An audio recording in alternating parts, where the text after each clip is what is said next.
Hi guys, right, in this second part we are going to be texturing our swimming pool. So let's get started by putting some texture on the actual pool itself. So I'm just going to double click in my materials manager and go to my material. So in Cinema 4D is an array of vast useful things under the surfaces sort of area. So to get there you click on the triangle and then scroll down. You've got loads of effects and mographs and things, but we need the one called surfaces because there is the really useful one called tiles, which as you would expect looks like tiles. So if you double click into there or just single click into there, you now have all of the settings that will allow you to change what these tiles look like. So in similar sort of fashion to match what I had earlier, I'm going to choose a different sort of array of blues to give that sort of effect. And you can click randomize color and there you go. It will give you a random sort of smattering of different colored stuff. I'm going to change my grout to white. There we go, and that gives that sort of effect that we have before. That is a tad much, isn't it? So I think I want a lot less grout width, and you can just lower the bevel so it's not taking up quite so much room. Let's see if I 1%. There we go. That's quite clean. Maybe 2%. And that gives us our tile, and it just works its way all the way around. You can change what you like with the reflectance. I'm going to lower its specular quite a bit. I'm not going to add any texture when it comes to bump or anything like that for this because I don't see the point in it. We're not going to notice that much difference. You could do, if you wanted, and it wouldn't take too much, you could just copy and paste that, make it all black and white and put it in the bump. So, and then with my texture complete, I shall drag and drop it to the cube.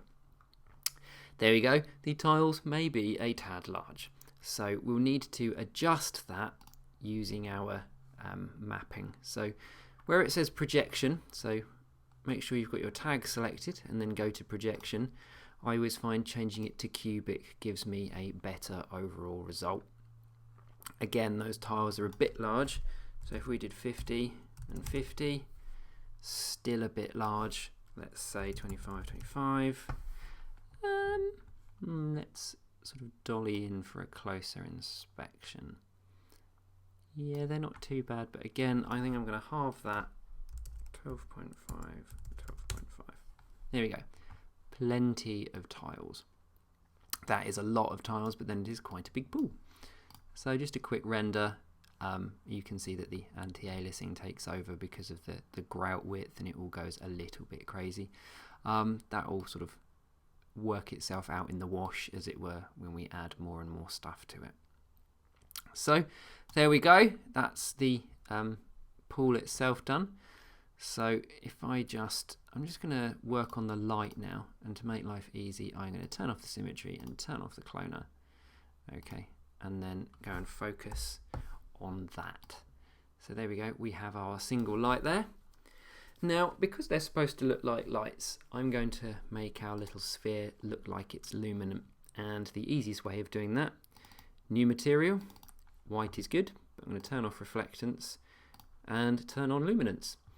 Now you can sort of make it 50% so it gives a little bit of shading, but that's as sort of much as I'm going to do really. It is that simple, and there we go. We have a luminescent ball. Now let's do the aluminium trim, and I'm going to use the same sort of aluminium material for this as I will do the steps. So new material, and let's load up that. And actually what you can do is turn off color completely and just go to the reflectance tab, and then we can change the sort of reflectance that it has. Now at the moment it's on specular only, but if I change it to Beckman, okay, we can give a whole sort of load of different settings that will give, there we go, reflection strength, these sort of brushed metal texture that I am after, and quite quickly it applied itself. So if I just drag and drop that and then render, there we go. It's really that simple. You know, we don't have to worry too much about too much detail, because most of this we're not going to see, and you can lower or increase the specular depending how much you actually want it to have. You know, the roughness is quite a good feature for dispersing that light out. You know, it really is down to you how sort of shiny you want it. So have a quick play with the settings, and yeah, that's fine by me. It gives a nice brushed metal texture to it. And then I can turn the cloner and the symmetry back on, and there we go. I have my lights really quite quickly. Woohoo! And then to make life incredibly easy, I drag and drop this to the stairs sweep. Oh, wrong one. To the steps. That would help, wouldn't it? And they're brushed metal. Bingo. Okay, it was that quick. So all we're left with to do now is the tiles, and that's going to take a little bit longer, but still not too much time at all. So let's create ourselves a new texture, and that gives us our material. Now, same as I did earlier, I'm going to use a tile material, but I'm only going to use that for the bump. At the moment, I'm going to go to my color, and I'm going to go to layers. Actually, I will use the tiles for this. And what this does is the layers allow you to layer up texture upon texture depending on what it is you want to sort of layer over. So you've got big noise, little noise, those sorts of things, and they all add more detail to things, which is really useful. So if I just click into the layer, you can see that I currently have nothing. But you can add images in if you want to, which I don't. You can add shaders in, effects, and this one I'm going to add a noise. So I'm just going to click that, and then you can change and affect the noise. So going into the colors and going into the settings, I'm going to change the noise to FBM, because it gives a nice sort of grainy material that's really useful for doing a whole load of different things, giving a lot of detail and that sort of stuff. And you can change the percentage, you know, the global scale, which will zoom that up so it's not quite so small, but we get a nice amount of detail. And if I just go back, I am going to add one of those tile shaders, so just go to surfaces and then tiles, and you can see that it overlays, or in this instance, you know, you can mix it in that fashion, but I don't particularly want the red. So I'm going to move that below, and I'm going to just overlay that. But I'm going to adjust my size of these, and I think what I want to do is just lower the amount of tiles that there are. So I think 500, there we go.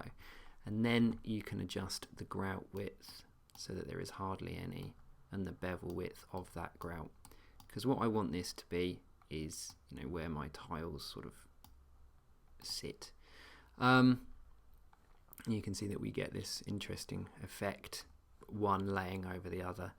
I'm going to change my colours to some greys, and you know, it is quite simple that we have sort of different colours, and it overlays itself quite nicely as this interesting effect.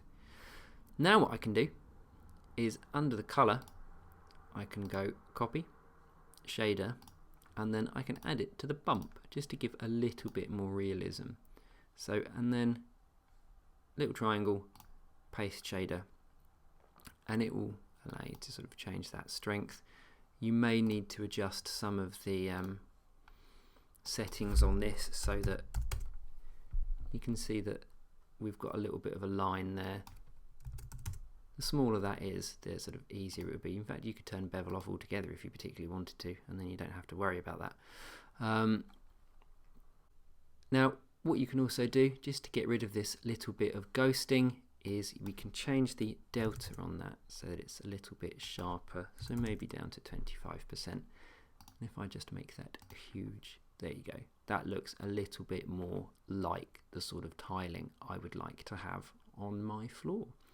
So if you're all happy with that, you know, you can increase the bump again, you know, sort of see what you want it to be. Say 50%. Looks like a really interesting plastic floor there. I've made linoleum, I think.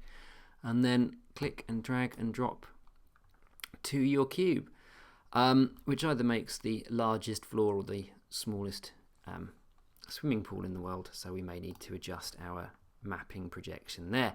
So at the moment we're UVW, and if we just change it once again to cubic, we now can have a look at that in much better detail. Again, 100% is still a bit high, so let's try shrinking them by about 50%.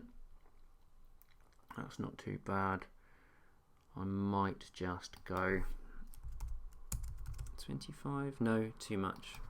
Say 40. There we go. And we've got our floor there, and if I just render quickly, you can see we've got a little bit of bump, we've got a little bit of grain, and it just gives a nice effect to those little tiles, making it look like they're not quite so flat. I might lower the bump, it's about half, and then let's see what that looks like. Yeah, that's a bit better. Cool. And again, you can choose whether the grout's black or white, or how much grout there is. Might just lower that a little bit as well, and you can do that in here. So 1.5, and then render that, and we've got some nice cleaner tiles. Cool. There we go. That was relatively easy, wasn't it? And now to do the last little bit, which is the trim around the edge. Now, what I did was I did what any good 3D artist does, which is you don't make more work for yourself. So I am going to reuse my tile texture here. So I'm just going to Command C or Control C and V and get a second one. So that one I shall call floor, and this one I shall call trim. Oh, or rame, as I missed the keyboard completely. Here we go.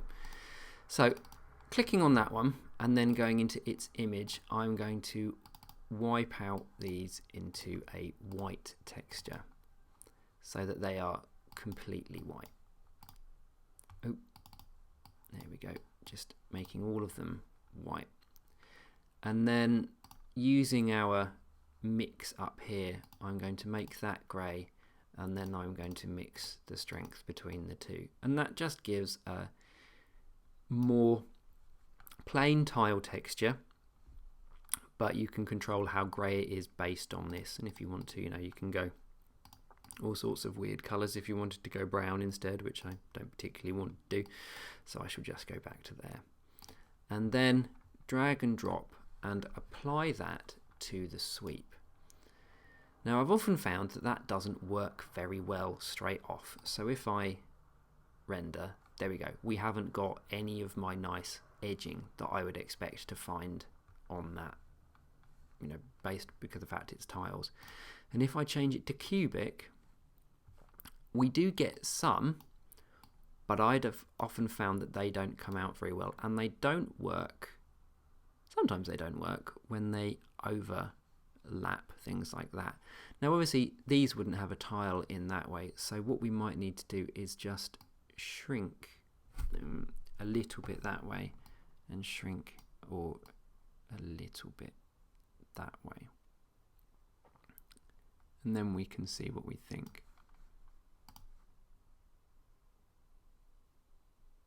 But what I found is, can you see around the edge, it never really maps properly. I never really like the way it maps.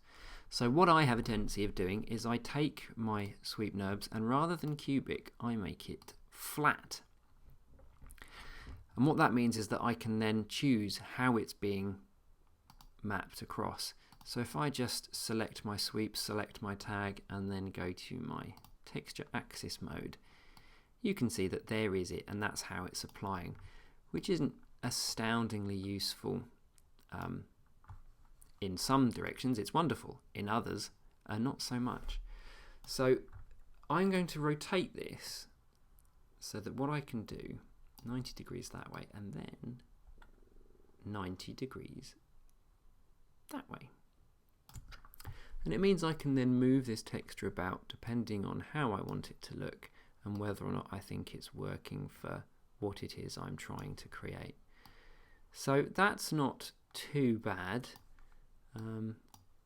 Let's move it that way, because I'm looking at trying to create maybe corners.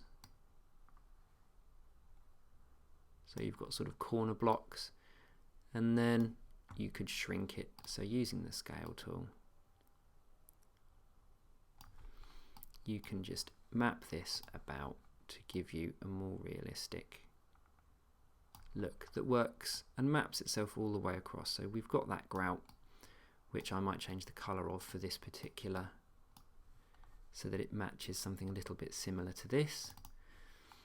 So under the colour, under the grout, I might just lighten it. There we go.